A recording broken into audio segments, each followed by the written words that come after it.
وەکو ئامادەکاری بۆ هەڵبژاردننی پەرلەمانی هەرێما کوردستانی لە هەموو باژێر و باژێرکان بنگەهین نوکردنا تۆمارین دەنگدەرانین هاتنە دانان ji بۆ ڕازدەکردنا ناوان و نەهێلانا ناوێن دووبارە و یەنمرین و چوونە دەربەی وڵاتی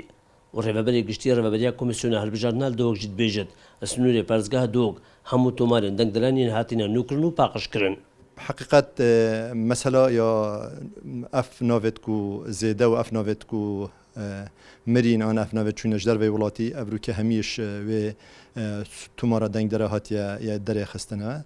دیاره جو که حتی نکل دیف آمارت کو گهشین دسته ماش کمیسیونا بالا سر بخوی هر بجار نورا پرسیه کل سرانسری هر چهار پارێزگا آن جیل سرانسری کردستان نزدیک 250,000 اینا نداره شوانا جی کو اوت مرینش اوت چونش در وی ولاتی هر وسا اوین کو ماده 140 هر وسا اوین کو چدبت حتی اوت ناوتوانا جی حتی ناوس چاره آن سه چاره وکی یک اوش نافجی همیت جینه نداره. مرکز صحی کرد طیاره گفره یا الکترونی و بچی.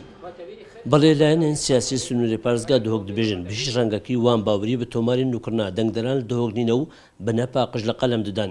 ما gelek işgalyar serva sicilê dengdera heyn û gelek nav dubarene yet miryayê têda awerêt Kurdê Sûriyê, awerêt Kurdê Îranê, yet Bakur, yet Iraqê, Kurdê Mîsil û ew yet madê 140 بريت حزبت بارتيت كردت روش حالات وروش آوا أفا جالك ما يتدين وداتا جيل داف مهين يعني بس بالنسبة له كبتني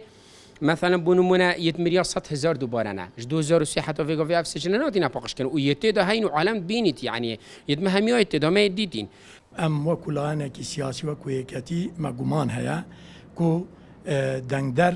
أو ليستات همارا دنگدرا باش نهاتيا باقش كرنوا و دنگدرت مری حتی نو کماینا توی لیسته دا و اوید دروی ولاتی چوینه دروی ولاتی ناوید وانجویته و ما گمانجی هیا سر دنگدرین تایبت جی اوید کتین وکو سربازه وکو آسایشیتین دنگی خود دنو و دنگدانا گشتی جی دنگی خود دوباره دنوه بوی اما که یکتین اجتماعی کردستان ام پشراز نینه که لیستا تومارا دنگدرام درستی هاد بیتا پاقش کرنه